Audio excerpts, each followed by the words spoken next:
Normalement, c'est bon. Alors,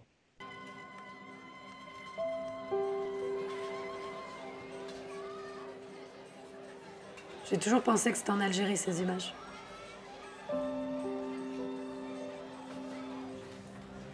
Ouais, on dirait, mais on est à Thiers. Ouais. C'est une salle des fêtes de la mairie, je crois. Et c'est ta grand-mère qui a tout organisé. une question, c'est comment tu as travaillé avec ta famille, ton père est acteur, etc. Donc, il connaît déjà la démarche artistique, le travail comme ça, mais quand même, ça a été comment d'introduire une caméra dans un espace domestique et surtout en parlant de choses qui sont, entre guillemets, au dehors du royaume artistique. Tu as dû mettre en place des stratégies particulières pour arriver à convaincre tes parents, ta famille comme ça, ou c'est quoi la stratégie que tu as mis en place pour introduire le dispositif dans ta famille? Ça faisait, oui, plusieurs années que je disais à ma grand-mère, un jour, je viendrai te filmer, un jour, je viendrai te filmer. Et à chaque fois, elle me disait, tant que tu restes avec moi longtemps, il n'y a pas de problème, tu fais ce que tu veux. Donc, j'avais toujours senti que de son côté à elle, il y avait une ouverture par rapport à ça. Et au départ, quand j'ai commencé à penser au film et à l'histoire du film, je pensais d'abord à ma grand-mère et je pensais à la filmer elle d'abord. Et petit à petit, quand j'ai décidé d'introduire la caméra dans cet espace-là, je me suis rendu compte que je ne pouvais pas ne pas filmer mon grand-père. Et le personnage de mon père est arrivé beaucoup plus tard. Et en fait, avec mon grand-père, c'était différent. Il a une tendance à être vraiment enfermé dans son monde et dans sa tête. Donc en fait, de manière générale, vu qu'il ne communiquait pas beaucoup avec moi, ma présence, il l'oubliait assez facilement et il me laissait un peu filmer de côté sans vraiment faire attention à moi. Et ça, il me disait simplement, fais attention à tes outils, n'oublie pas tes outils. Donc pour lui, il a quand même compris que j'étais en train de le filmer, mais il le voyait un peu comme un travail, quoi. C'était vraiment quelque chose, il ne pensait pas à la démarche artistique, il voyait ça comme un travail que je devais faire. Et puis ma grand-mère lui disait, elle veut filmer notre histoire. Et à chaque fois, il me disait, bon, bah, qu'est-ce que tu veux savoir? Qu'est-ce que je peux faire pour toi? Et même s'il ne répondait pas toujours, les deux ont été très, très réceptifs dès le départ. Tout le reste de ma famille aussi, donc j'ai pas eu de problème à ce niveau-là. Et pareil pour mon père, au départ, je pensais pas le filmer, je lui demandais juste de l'aide, il me conduisait d'un endroit à l'autre, je lui posais des questions et petit à petit, il est devenu plus présent et plus important. Mais tout s'est fait assez naturellement. Et pour le coup, le fait qu'il soit comédien, enfin, je ne sais pas comment ça a affecté le film, mais moi j'ai senti que dans le film, justement, il était très différent de ce qu'il est au cinéma. Il a vraiment réussi à être lui-même avec ses parents. Bon, je pense qu'il a réussi à oublier la caméra aussi parce qu'il en a l'habitude, mais il a réussi à être vraiment le fils et pas l'acteur. Je trouve assez intéressant par rapport à l'histoire soit de l'Algérie, soit à l'histoire des relations entre l'Algérie et la France, qu'il y a dans ces dernières années eu une prise de parole très forte de la part de femmes par rapport à une histoire qui a été racontée surtout de côté des mecs, des hommes.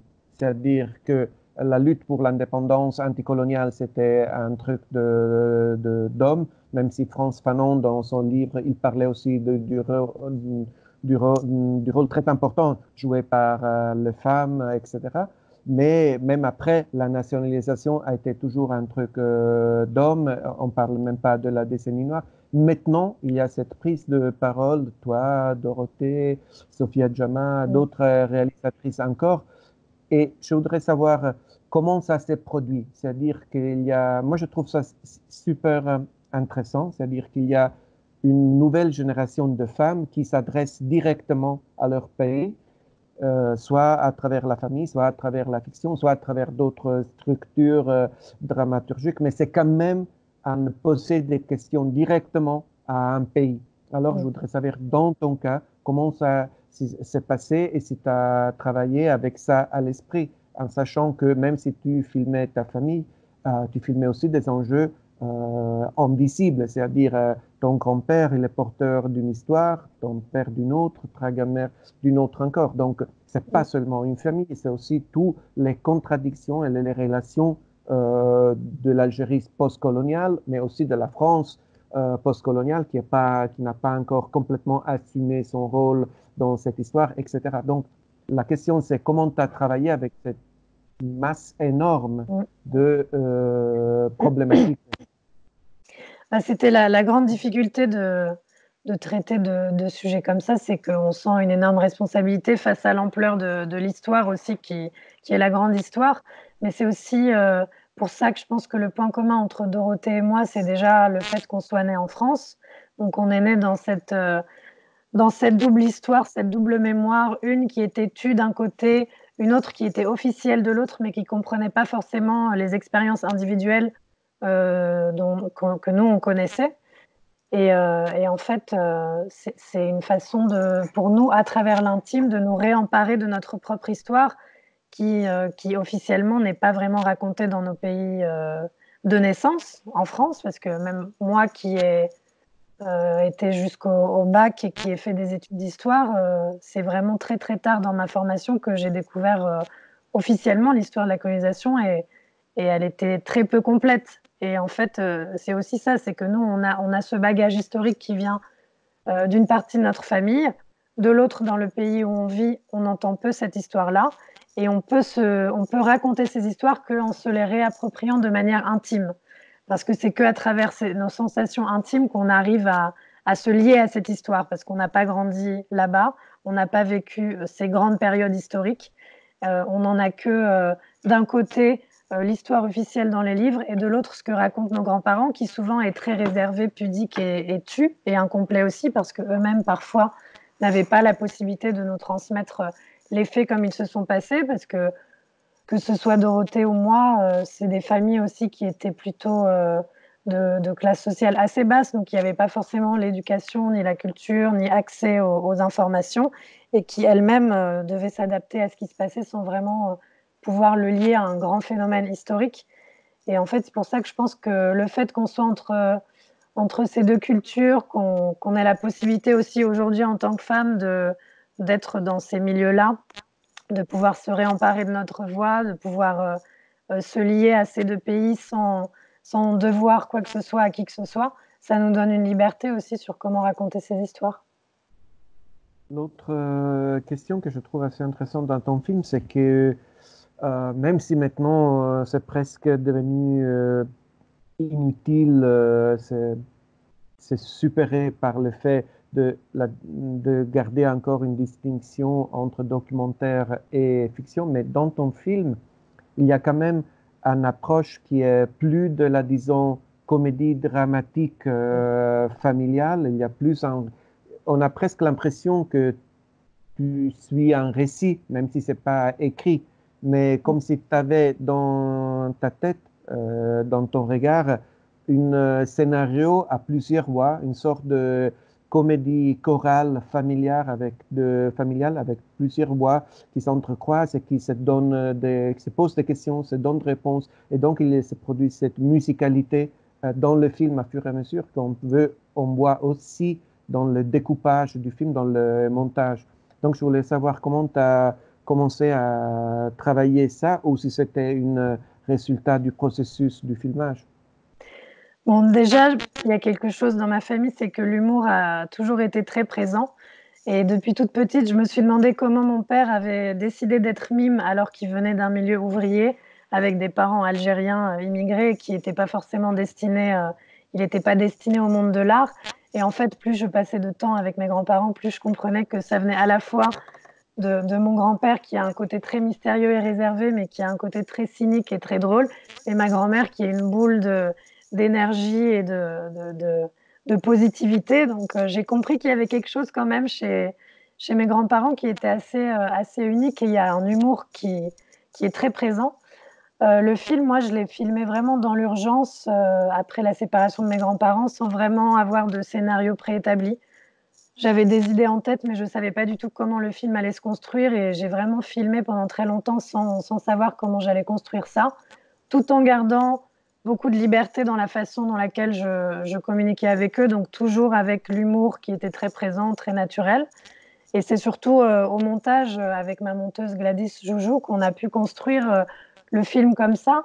Mais c'est aussi parce que c'était les personnages qui amenaient forcément à cette narration-là. Il y avait quelque chose quand même de très naturel. Ma grand-mère s'est laissée filmer et vraiment vivait, enfin, était elle-même, et mon grand-père aussi. Donc je pouvais vraiment les suivre comme dans un récit. Et ça, c'était très... Enfin, c'était grâce au tournage, quoi, et au montage par ailleurs. L'autre question, c'est la question de la diaspora.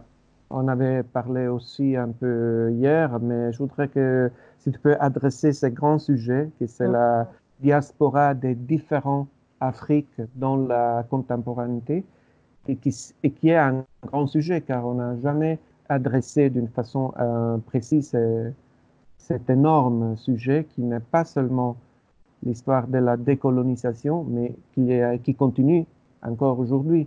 La diaspora, les diasporas au pluriel africains et la décolonisation sont deux éléments qui sont très liés entre eux.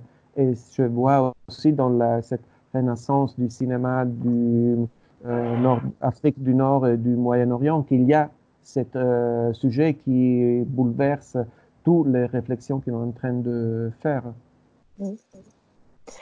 Bah, en fait, il y a une chose très particulière. Bon, il y a la diaspora algérienne, c'est une chose, et puis la diaspora nord-africaine et Afrique subsaharienne. Mais pour les Algériens, la chose en commun, c'est que, en fait, pour ma génération, on a grandi en fait dans un silence, dans le silence assourdissant de la guerre d'Algérie, et d'autant plus dans le silence de nos grands-parents, parce qu'on a toujours eu l'impression qu'ils n'avaient pas d'histoire, et en fait, c'est juste qu'ils ont tué leur histoire.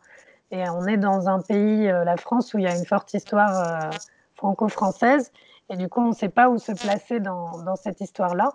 Et c'est vrai que c'est quelque chose qui est commun à d'autres pays anciennement colonisés, et qu'aujourd'hui, on a besoin de se réapproprier nos histoires pour pouvoir trouver notre place, en fait, entre ces différents territoires. Et c'est vrai qu'on n'a pas forcément notre place là-bas parce qu'on n'a pas grandi là-bas. On n'a pas forcément notre place ici parce qu'on a une autre histoire intime et personnelle qui n'est pas officialisée, qui est tue. Et c'est donc à nous de composer avec ces trous de mémoire. Et c'est ça qui est assez difficile, mais ce qui est intéressant aujourd'hui, c'est qu'il y a de plus en plus de jeunes femmes, de jeunes hommes de ma génération qui essayent de reconstruire cette histoire-là à travers l'intime. Et ouais, je ne sais pas si tu voulais Non. aborder autre chose. L'autre question, c'est que je suis très intrigué par le titre de ton film, Leur Algérie. Ouais. Ça veut dire quoi exactement, Leur Algérie? Car on a l'impression que c'est aussi la tienne, mais tu dis Leur Algérie. Ouais. Donc il y a aussi une Algérie qui est à toi, ou... Donc je voudrais, si tu peux commenter un peu sur Leur Algérie, Algérie et sur la tienne.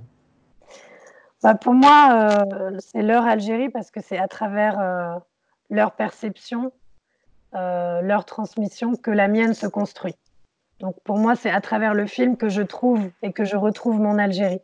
Et leur Algérie, c'est aussi parce qu'eux, ils ont recréé un cocon de leur Algérie dans l'endroit où ils sont arrivés en tant qu'exilés. Et c'est ce que je raconte souvent. Moi, quand j'étais petite, j'allais pas en Algérie, mais j'allais en Auvergne voir mes grands-parents algériens. Et j'avais l'impression que c'était là-bas l'Algérie. C'était leur Algérie. C'était ce qui recréait pour nous de l'Algérie. Et donc les images d'archives dans le film, par exemple les images de mariage des années 90, quand je voyais ces images plus jeunes, j'avais l'impression que c'était en Algérie. Et en fait, c'est dans une salle des fêtes, dans une petite ville médiévale dans le centre de la France. Et pour moi, c'était vraiment la recréation de leur Algérie. Et donc dans le film, c'est cette Algérie-là que j'essaye de retrouver, de comprendre, j'essaye de m'en emparer pour retrouver mon Algérie finalement et notre Algérie. Donc pour moi, à travers le film, j'essaye de nous réconcilier, que ce soit mes grands-parents, mon père ou moi, à notre histoire et à notre passé pour retrouver notre Algérie. Merci Lina. Merci. Merci à toi, Jonah.